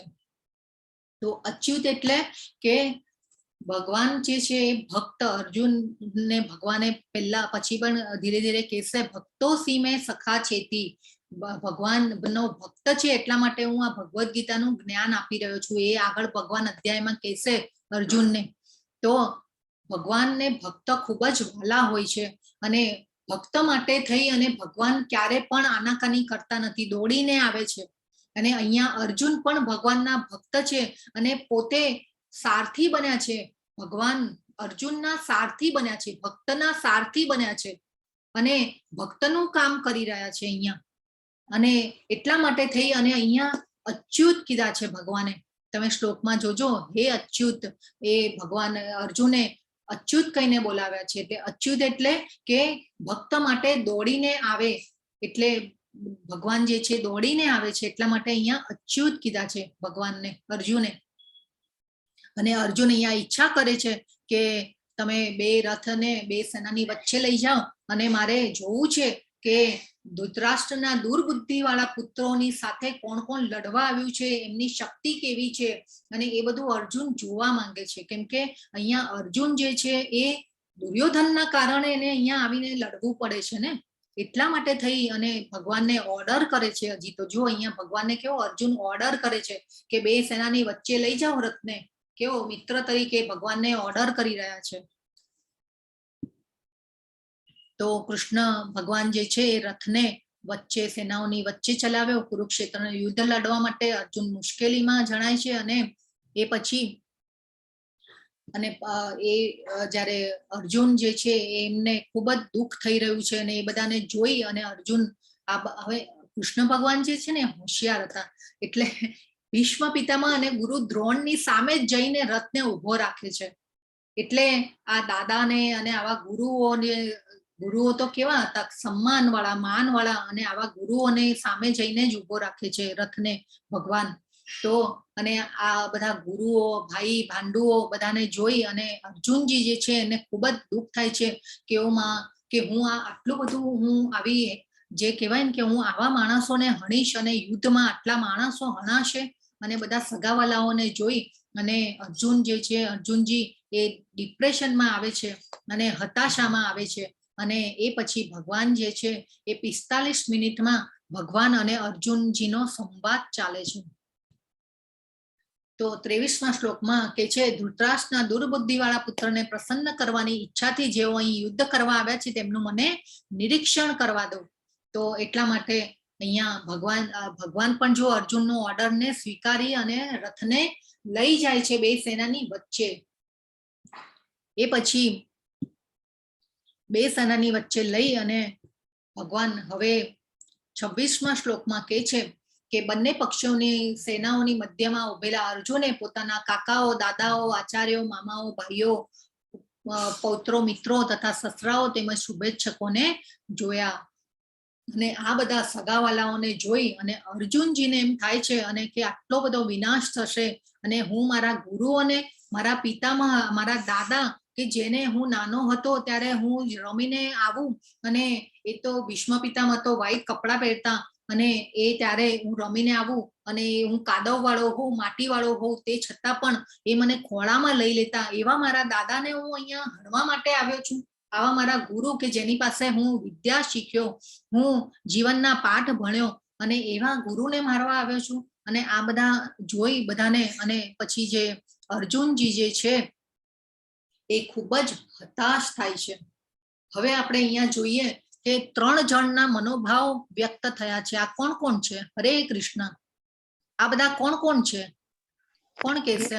ધૃતરાષ્ટ્ર, અર્જુન અને દુર્યોધન. જી, પણ 3 જણા ભય પામ્યા છે. બોલો હવે પણ 3ના ભય કેવા છે? અલગ અલગ છે ને. ધૃતરાષ્ટ્રનો ભય શેના માટે છે? હરે કૃષ્ણ. હરે કૃષ્ણ.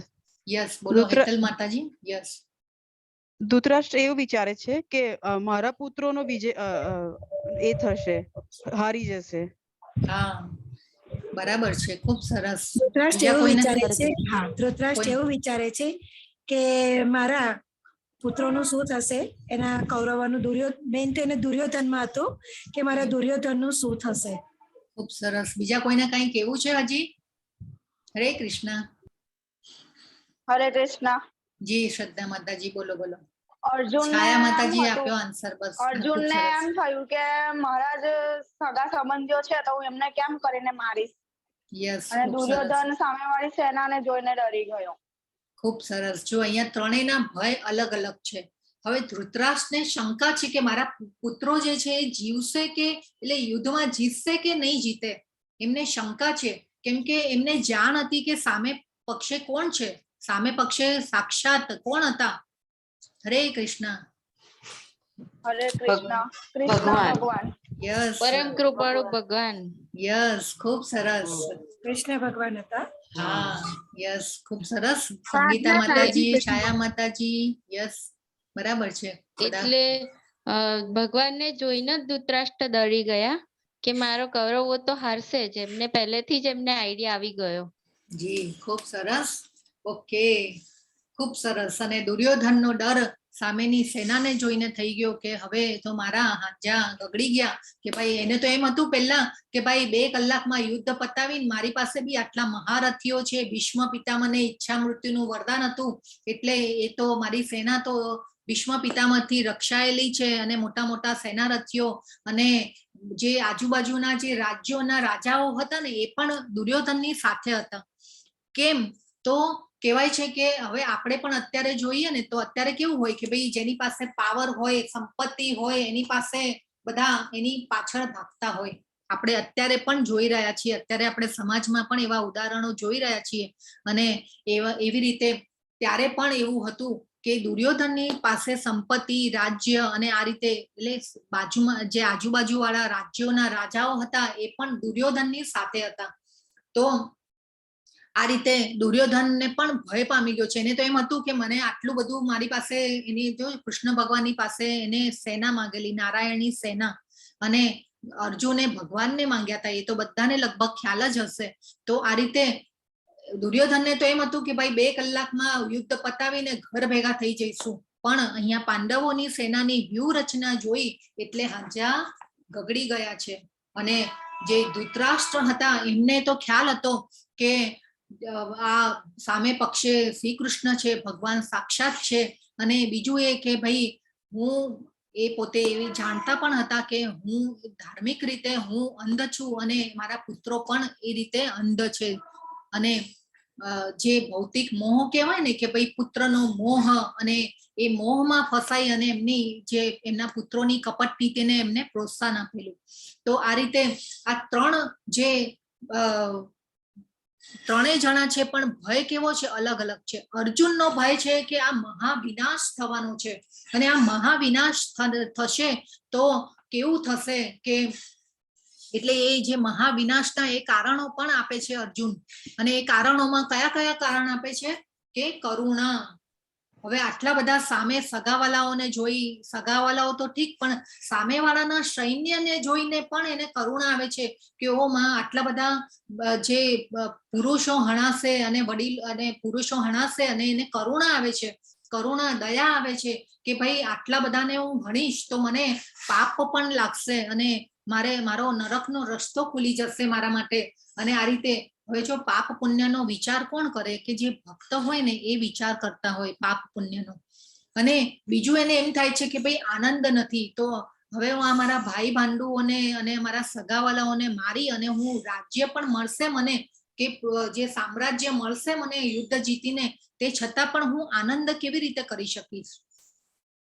તો આ ભગવાનને અર્જુનજી છે, આ બધા શ્લોક જો અહીંયા લખ્યું છે 1:28, 1:31, 1:36, તો એવી રીતે આ શ્લોકોમાં અર્જુન જે છે એ કારણ આપે છે ભગવાનને કે હું કેવી રીતે હું આ યુદ્ધ કરીશ, કેમ કે આટલો બધો વિનાશ થશે, એ પછી જો આ રાજ્યનું સુખ મળશે મને યુદ્ધ જીતીને, તે છતાં પણ મારા ભાઈ ભાંડુઓ જ નહીં હોય, મારા સગાવાલાઓ જ નહીં હોય, તો હું આનંદ કેવી રીતે કરીશ? હવે આપણે અત્યારે પણ જો આનંદ કરવો હોય તો આપણને આપણા મિત્રો જોઈએ, આપણા ફેમિલી વાળા જોઈએ, આપણા સગાઓ જોઈએ, કે આપણે કોઈ સારું કામ કરીએ તો આપણે બધાને બોલાવીએ, એ પછી આપણે એકબીજાને એપ્રિશિએટ કરીએ, આપણે એકબીજાને બિરદાવીએ કે ના તમે કોઈ સારું કામ કર્યું. તો આ રીતે આપણને આનંદ કરવા માટે આપણે જોયું કે આનંદ આપણા મિત્રો જોઈએ, સગાવાલાઓ જોઈએ. એવી રીતે અર્જુન પણ અહીંયા વિચારે છે કે હું આ બધું જો કરીશ અને આવો સગાવાલાઓને હણીશ તો હું આનંદ કેવી રીતે કરીશ મારા ભાઈ બાંધુઓ સિવાય? અને પાપ પણ મને લાગશે, આટલા બધા લોકો હણાશે તો એનું પાપ મને લાગશે, અને એ પાપ જો લાગશે તો હું મારા માટે નરકનો રસ્તો ખુલી જશે. અને આ રીતે એ પછી કે છે કે કૌટુંબિક પરંપરાઓ, જો હવે યુદ્ધ કરવા તો ત્યારે તો પહેલા કોઈ લેડીઝ તો જતા નહીં, પહેલા પુરુષો જ યુદ્ધ કરતા ને, એટલે આ કૌટુંબિક પરંપરાઓ કે જે આપણે જે કુટુંબમાં જો સારા સંસ્કાર આપવા વાળા પુરુષો જ નહીં રહે કે વડીલો જ નહીં રહે તો કૌટુંબિક પરંપરાઓ પણ નાશ પામે. આપણે અત્યારે પણ જોઈએ છે કે આપણા જે વડીલોનું મૃત્યુ થયું હોય તો આપણે જે પિંડદાનની ક્રિયાઓ હોય કે જે કંઈ પણ હોય તો એ જે ઘરના સભ્ય હોય, એ મુખ્ય સભ્ય હોય એ કરતા હોય છે. તો એવી ઘણી બધી પરંપરાઓ હોય આપણા કુટુંબમાં ચાલતી આવતી હોય, તો એ પરંપરાઓને કરવા વાળું કોઈ નહીં રહે. અને કૌટુંબિક પરંપરાઓ જો નાશ પામશે અને સંસ્કાર સિંચન કરવા વાળા જો વડીલો જ નહીં રહે તો એ એકચ્યુઅલી આપણે જો સમાજમાં કાયદો અને વ્યવસ્થા જાળવવી હોય તો એ પ્રજા, એવી ઉત્તમ પ્રજા પણ હોવી જરૂરી છે ને, કે એનાથી આ બધું જળવાય. કુટુંબમાં પણ આપણે સારા સંસ્કાર આપી અને બાળકોને આપણે મોટા કરીએ તો આપણી જે પરંપરાઓ હોય એ પણ સચવાતી હોય છે. આપણે અત્યારે પણ આપણે જોયું છે કે આપણે બાળકોને સંસ્કાર કેમ આપીએ કે આપણી જે કહેવાય ને કે એક ઉચ્ચ જીવ બની શકે આપણા બાળકો પણ, અને આપણા ફેમિલીને સાચવી શકે. તો એ કૌટુંબિક પરંપરાઓ. એ પછી કૌટુંબિક પરંપરાઓમાં જો પુરુષો જ હણાઈ જાય તો સ્ત્રીઓ છે એ પણ અધર્મી બને અને સમાજમાં કાયદો અને વ્યવસ્થા ન જળવાય. સ્ત્રીઓને પણ પુરુષો સાચવવા વાળા ન હોય તો સ્ત્રીઓ પણ અધર્મના માર્ગે જાય. તો આ રીતે અર્જુન કેટલું વિચારે છે, જુઓ કે યુદ્ધ નથી કરવું મારે. ભગવાનને કે છે કે આ બધા કારણો આપે છે ભગવાનને. એ પછી કે છે કે અનિશ્ચિતતા. તો અનિશ્ચિતતા એટલે કે આપણને પણ જીવનમાં કેવી અનિશ્ચિતતા આવે, કોઈ વાર આપણને કયા રસ્તે જવું એ ખબર ન હોય, કે ભાઈ કોઈ રસ્તો સીધો હોય, કોઈ આ બાજુ હોય, કોઈ લેફ્ટ જતો હોય, કોઈ રાઈટ જતો હોય, પણ આપણે એ માર્ગ કેવી રીતે પસંદ કરવો એ આપણને ખબર ન હોય. તો અહીંયા અર્જુનજી માટે અનિશ્ચિતતા થાય છે કે ભાઈ યુદ્ધ કરવું કે યુદ્ધનો ત્યાગ કરવો કે શું કરવું મારે. તો એમને આવી અનિશ્ચિતતા થાય છે. તો આ રીતે અર્જુનજી જે છે ભગવાનને કારણો આપે છે અને કે ભગવાનને ખૂબ સમજાવે છે કે ભાઈ મારે યુદ્ધ લડવું નથી, અને એ યુદ્ધ માટે ન લડવાના આ કારણો આપી અને અર્જુનજી જે છે એ હવે 28મા શ્લોકમાં અર્જુને કહ્યું, હે પ્રિય કૃષ્ણ, આ રીતે યુદ્ધ કરવાની ઈચ્છા વાળા મારા મિત્રો તથા સ્વજનોને મારીને મારે અંગો ધ્રુજવા લાગ્યા છે કે હું આ યુદ્ધ નહીં કરું, અને આ બધા સગાવાલાઓને જોઈ અને મારા અંગો ધ્રુજવા લાગ્યા છે, મારું મુખ પણ સુકાઈ રહ્યું છે, ભગવાનને કહે છે. એ પછી મારા સમગ્ર શરીરે કંપ થઈ રહ્યો છે, મારા શરીરે રોમાંચ થઈ રહ્યો છે, મારું ગાંડીવ ધનુષ્ય મારા હાથમાંથી સરી પડે છે અને મારી ત્વચા બળી રહી છે. જો હવે ભગવાનને કહે છે કે મને એટલે એમના જો ડિપ્રેશનના લક્ષણો કે આ બધું મને થઈ રહ્યું છે કે હું નિર્ણય નથી લઈ શકતો, મારે યુદ્ધ કરવું નથી. અને ભગવાનને કહે છે કે તમે કહેશો તો હું યુદ્ધ નથી લડવું મારે, અને હું એકાંતમાં જઈ એટલે સંન્યાસ લઈ અને હું મારું જીવન ભીખ માંગીને હું વિતાવી લઈશ, પણ મારે યુદ્ધ લડવું નથી, એવું અહીંયા ભગવાનને કહે છે. અને ભગવાનને કહે છે 31મા શ્લોકમાં, યુદ્ધમાં મારા પોતાના સ્વજનોને હણવાથી કોઈ કલ્યાણ કેવી રીતે પ્રાપ્ત થઈ શકે એ હું જોઈ શકતો નથી. હે પ્રિય કૃષ્ણ, હું તેનાથી કોઈ વિજય, રાજ્ય કે સુખની પણ ઈચ્છા રાખતો નથી. જો અર્જુન કેટલું બધું વિચારે છે. અને પાપ જે કહેવાય કે ભગવાનને કહે છે કે જો અમે આવા આતતાઈઓને હણીશું તો અમે પાપમાં જ પડીશું, માટે જ અમે ધૃતરાષ્ટ્રના પુત્રો તથા તેમના મિત્રોનો વધ કરીશું તો તે ઉચિત થશે નહીં. હે લક્ષ્મીપતિ કૃષ્ણ, આનાથી અમને શો લાભ થવાનો છે? અમે અમારા જ કુટુંબીજનોને હણીને અમે કેવી રીતે સુખી થઈશું? હવે અહીંયા માધવ શબ્દ કહે છે, હે લક્ષ્મીપતિ માધવ, સુખી ન શ્યામ માધવ. માધવ એટલે કે લક્ષ્મીપતિ. ભગવાનને અહીંયા માધવ કહીને સંબોધન કર્યું છે અર્જુને. તો માધવ કેમ કે ભગવાન જે છે લક્ષ્મીજી છે એ ભગવાનના સહચરી છે અને એ ઓલવેઝ ભગવાનની સાથે ને સાથે જ હોય છે. અને ભગવાનને કહે છે અર્જુનજી કે તમે તો સ્વયં ભાગ્યની દેવી લક્ષ્મીના પતિ છો અને મારા માટે દુર્ભાગ્યનો રસ્તો ઓપન કરી રહ્યા છો, ખુલ્લો કરી રહ્યા છો. તમે મારા માટે નરકનો રસ્તો ખુલ્લો કરી રહ્યા છો કે હું આ બધાને હણું, તમે મને બધાને યુદ્ધ કરવાનું કહી રહ્યા છો મને. એટલા માટે એકચ્યુઅલી તો ભગવાન કૃષ્ણ કોઈના માટે પણ દુર્ભાગ્ય લાવતા નથી. ભગવાન કૃષ્ણ કોઈની સાથે પક્ષપાત કરતા નથી. આપણે આગળના અધ્યાયોમાં જોઈશું અને ખૂબ સરસ ભગવાનને પણ સમજીશું. પણ અહીંયા ભગવાનને આ રીતે અર્જુન દલીલ કરે છે, પણ અર્જુનની દલીલો પણ આપણે જોઈએ તો નીતિવાળી અને સદાચાર વાળી છે. તો આ ન લડવાના કારણોમાં આપણે જોયું કે કયા કયા જોયા? કરુણા, આનંદ નથી, પાપ, પછી અનિશ્ચિતતા અને કૌટુંબિક પરંપરાઓ. તો હવે અહીંયા આતતાઈઓ કીધા છે અર્જુનજીએ કે કેવા આતતાઈઓને અમે હણીશું. તો આતતાઈઓ એટલે કે ઝેર આપનાર, ઘરમાં આગ લગાડનાર. હવે કૌરવોને અહીંયા આતતાઈઓ કીધા છે અર્જુનજીએ. તો આતતાઈઓ કેવા હોય? કેમ કે જો અહીંયા લખ્યા છે, આપણે તમે બધા વાંચો, હું એક એક સમજાવતી જાઉં છું. ઝેર આપનાર. હવે દુર્યોધને એકવાર ભીમને ઝેર આપી અને એ દૂધમાં કે પાણીમાં ક્યાંક કસામાં આપેલું છે ઝેર, અને પછી એને પાણીમાં સમુદ્રમાં નાખી દીધો છે ઝેર આપીને. એટલે આ રીતે પછી ઘરમાં આગ લગાડનાર. એ ત્યારે કૌરવોએ લાક્ષાગ્રહની આઈ થિંક કથા તમને બધાને ખબર હશે કે લાખનો મહેલ બનાવેલો અને પછી અને પાંડવોને મારવાની કરેલી. પાંડવોને મારવા માટે કેટલા પેંતરા રચેલા હતા કૌરવોએ. તો આવી રીતે એ પછી જીવલેણ હથિયારોથી તો હુમલો ઘણીવાર કર્યો. તો ધન લૂંટનાર એટલે કે એમનું જે રાજ્ય છે એ પણ પચાવી પાડ્યું. જ્યારે ભગવાન શાંતિ પ્રસ્તાવ લઈને ગયા દુર્યોધન પાસે, ત્યારે વાત કરી કે ભાઈ તું આ 5 ગામ ખાલી આપી દે પાંડવોને, પણ તે છતાં પણ દુર્યોધન છે એ માન્યા નથી અને ભગવાનને બંદી બનાવેલા એ વખતે દુર્યોધને. તો એ પછી કે બીજાની જમીન પર કબજો કરનાર અને જેણે પત્નીનું અપહરણ કર્યું. જ્યારે ભગવાન રામનો અવતાર લીધો ત્યારે રાવણે ભગવાનની પત્નીનું અપહરણ કર્યું હતું, સીતા માતાનું અપહરણ કરેલું. તો રાવણ જે છે એ પણ આતતાયી કહેવાય. એટલે આ રીતે અને અહીંયા દ્વાપર યુગમાં જ્યારે કૃષ્ણ ભગવાને અવતાર ધારણ કર્યો ત્યારે દ્રૌપદીનું વસ્ત્રાહરણ થયેલું. એ વખતે અપહરણ થયેલું, આ વખતે દ્રૌપદીનું વસ્ત્રાહરણ થયું અને કૌરવો આ રીતે ખૂબ, એટલે અહીંયા આતતાઈઓ એટલે આવા આક્રમણખોરોને તરત જ મારી નાખવામાં આવે છે અને આવા આક્રમણખોરોને મારવાથી કોઈ પાપ થતું નથી. જો અહીંયા ભગવાને કરુણા એટલે કે આ જે દયા જે છે ભગવાને માન્ય રાખી નથી. આપણને ઘણીવાર કરુણા સારી લાગે, દયા સારી લાગે, પણ અહીંયા કરુણાને ભગવાને માન્ય નથી રાખી. કેમ કે આવા આતતાઈઓને સબક શીખવાડવો જરૂરી છે. કેમ કે જો એ પછી સમાજમાં કાયદો અને વ્યવસ્થા જળવાય નહીં. એટલા માટે થઈ અને આ ભગવાને યુદ્ધની ઈચ્છા કરી છે. એટલા માટે આપણે જાણવાનું છે કે આવા આતતાઈઓને મારવામાં કોઈ પાપ થતું નથી. તો આ રીતે કૌરવોને અહીંયા આતતાઈઓ કીધા છે. અને ભગવાન જે છે પણ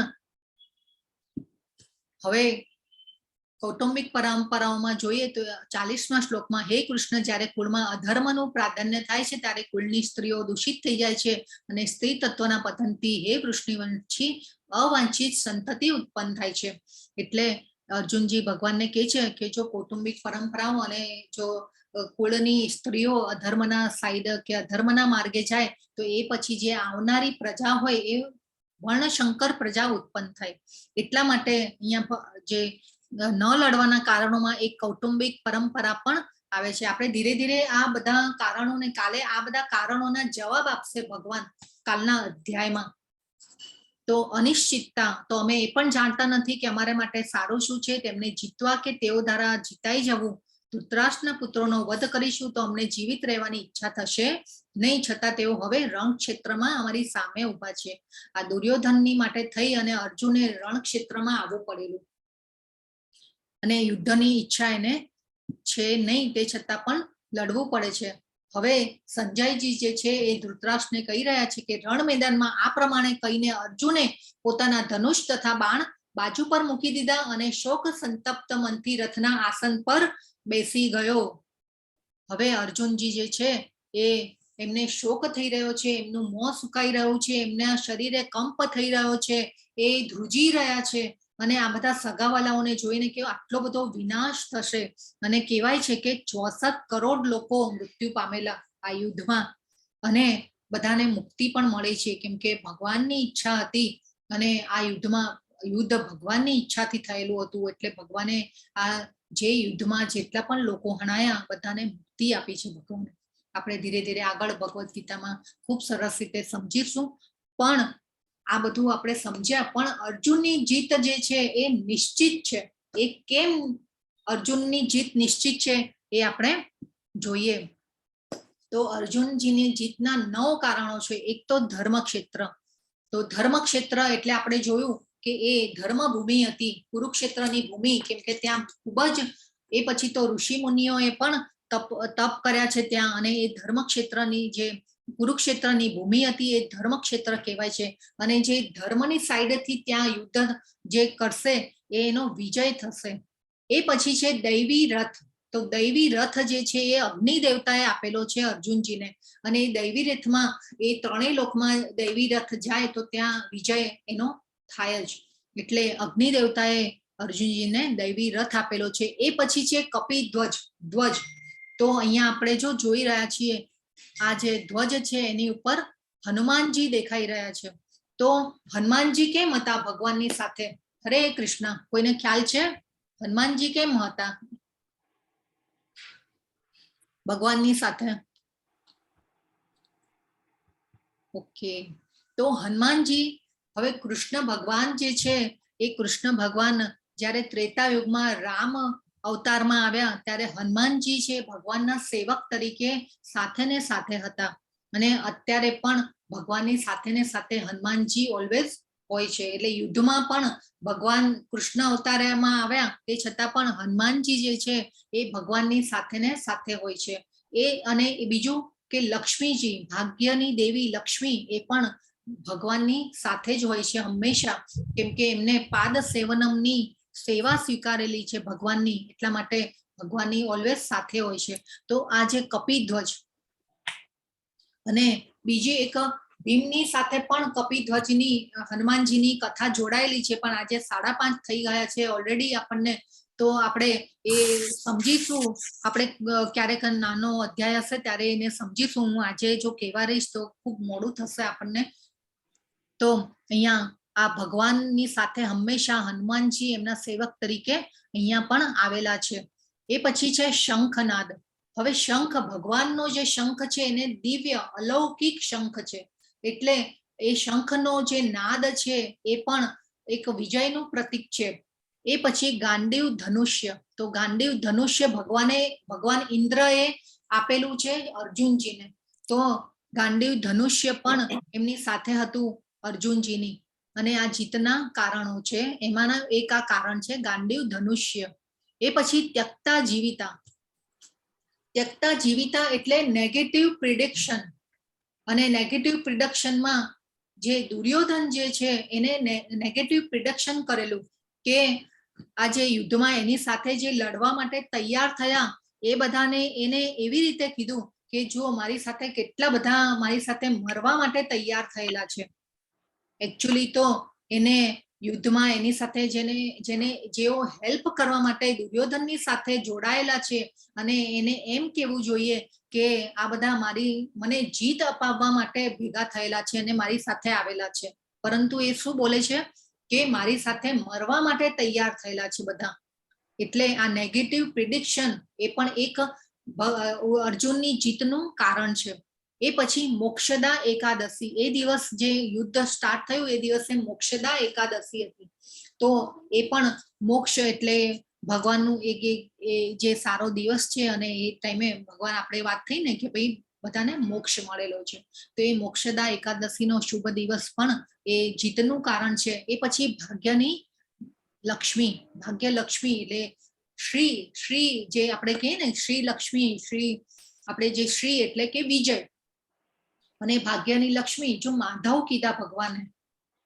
આ બધું છે ને કોઈને નોટ કરવાની આદત હોય ને તો થોડું નોટમાં લખી રાખજો. આપણે થોડુંક હું આગળ તમને પૂછીશ કે માધવ કેમ કીધા છે અર્જુને ભગવાનને, તો આ બધું થોડું નોટ ડાઉન જેને કરવું હોય એ બધા કરી રાખજો. એ પછી ભાગ્યની લક્ષ્મી એટલે શ્રી, હંમેશા શ્રી એટલે વિજય, અને ભગવાનની સહચરી એવા લક્ષ્મીજી એ ભગવાનની સાથે જ હોય છે, એ પણ વિજયનું એક પ્રતીક છે. અને એ પછી છે ઋષિકેશ. જો એક શ્લોકમાં ઋષિકેશ કીધા છે અર્જુનજીએ ભગવાનને, તો ઋષિકેશ એટલે ઇન્દ્રિયોના સ્વામી, અને ઇન્દ્રિયોના સ્વામી એટલે કે ભગવાન જે છે એ ઇન્દ્રિયોના સ્વામી છે. અને અહીંયા ભગવાને અર્જુનજીની ઇન્દ્રિયોને કંટ્રોલ કરી છે, એટલા માટે ભગવાનને ઋષિકેશ કીધા છે. અને આ ઋષિકેશ એટલે ઇન્દ્રિયોના સ્વામી, અને ભગવાને અર્જુનની ઇન્દ્રિયોને કંટ્રોલ કરી છે. જે અર્જુનજીએ કીધું ને કે મારી ઇન્દ્રિયો, મારું મોં સુકાઈ રહ્યું છે, મને કંપ થઈ રહ્યો છે, એટલે શું કે ભાઈ ઇન્દ્રિયો ભયભીત થઈ એમની, એટલા માટે જે ભગવાન છે એટલે એમની બધી ઇન્દ્રિયોને ભગવાને અહીંયા કંટ્રોલ કરી છે. તો એટલા માટે અહીંયા ભગવાનને ઋષિકેશ કીધા છે. અહીંયા જો આપણે હનુમાનજી દેખાઈ રહ્યા છે, તો હનુમાનજીનું બળ, અને આ ભીમને પણ હનુમાનજીએ બળ આપેલું છે. તો આપણે આવતીકાલે જો ટાઈમ હશે તો આપણે એક આ ભીમની કથા પણ લઈશું. તો આજે ગીતાના 18 અધ્યાય છે, એમાં 700 શ્લોક છે. પ્રથમ જે 6 અધ્યાય છે એ કર્મયોગ કહેવાય છે, મધ્ય 6 અધ્યાય છે એ ભક્તિ યોગ કહેવાય છે, અને છેલ્લા 6 અધ્યાય છે એ જ્ઞાન યોગ કહેવાય છે. અને જેવી રીતે આમ સેન્ડવિચમાં ઓલું ભક્તિ યોગ જે છે એ વચ્ચે આપેલા છે ભગવાને. અને કેમ તો એ ખૂબ જ ભક્તિ યોગ છે, ખૂબ જ ઘરેણા જેવો છે. આપણે જેમ ઘરેણાને સાચવીએ બોક્સમાં અને વચ્ચે ઘરેણું મૂકીએ, એવી રીતે ભક્તિ યોગ જે છે એ ઘરેણું છે. એટલા માટે ભક્તિ યોગને અહીંયા મિડલમાં રાખવામાં આવ્યો છે. અહીંયા કેવું કે ભાઈ ચીઝ, અને આ જે સેન્ડવિચમાં ચીઝ હોય, અત્યારે તો આજકાલ બધાને ચીઝ બહુ ભાવતી હોય છે, એટલે અહીંયા ચીઝનું અહીંયા ઉદાહરણ એક આપ્યું છે. એટલે આ ચીઝ જેવો છે ભક્તિ યોગ. એ પછી છેલ્લા 6 અધ્યાય જે છે એ જ્ઞાન યોગ છે. તો આ રીતે આપણે અધ્યાયોને સમજીશું. અને ગીતામાં 5 વિષયો આપેલા છે ભગવાને. તો ભગવાન કોણ છે એ આપણે કાલના અધ્યાયમાં સરસ રીતે સમજીશું. એ પછી જીવ એટલે કે આપણે મનુષ્યો, પછી પશુઓ, પ્રાણીઓ, પક્ષીઓ, બધા જે જીવો, સજીવ બધા જીવો જે છે એ જીવ એટલે એ જીવ એ ભગવદ્ ગીતામાં એને પણ સમજીશું. પ્રકૃતિ એટલે આપણે ભૌતિક જગત, જે મટીરિયલ વર્લ્ડ, આપણે જે પ્રકૃતિમાં રહી રહ્યા છીએ એટલે એ પ્રકૃતિને પણ સમજીશું. કર્મ અને કાળ. તો આ રીતે ગીતામાં 5 વિષયો છે. આપણે ધીરે ધીરે બધા વિષયોને આવરી લઈશું. અને આપણો આ મહામંત્ર હરે કૃષ્ણ કૃષ્ણ કૃષ્ણ હરે હરે, હરે રામ રામ રામ હરે હરે. કાલનો જે અધ્યાય બીજો જે છે, આજે તો હજી ભગવાન આ બેકગ્રાઉન્ડ રેડી થયું અને યુદ્ધની તૈયારી થઈ અને અર્જુનજી નાસીપાસ થઈ અને બેસી ગયા છે રથમાં, અને અર્જુનજી લડવાની ના પાડે છે. અને એ પછી ભગવાન છે હજી તો એમનું સાંભળી રહ્યા છે.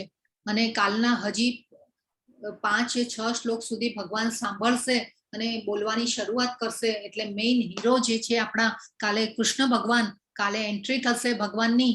અને આ રીતે ખૂબ સરસ આપણે કાલનો અધ્યાય પણ ખૂબ સરસ છે, ખૂબ સમજવાનો છે. અને આ રીતે આપણે કાલે પણ અધ્યાયને સમજીશું. તો આજનો જે અહીંયા અધ્યાય જે છે એ અહીંયા પૂરો થાય છે.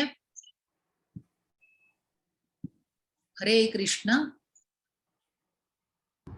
હરે કૃષ્ણ બધાને. હરે કૃષ્ણ. હરે કૃષ્ણ. હરે કૃષ્ણ. હરે કૃષ્ણ. હરે કૃષ્ણ. હરે કૃષ્ણ. વાંછા કલ્પતરુભ્યશ્ચ કૃપા સિંધુભ્ય એવ ચ પતિતાનાં પાવનેભ્યો વૈષ્ણવેભ્યો નમો નમઃ. અનંત કોટી વૈષ્ણવ વૃંદ કી જય. ભગવદ ગીતા કી જય. સદગુરુદેવ કી જય. હરે કૃષ્ણ. હરે કૃષ્ણ.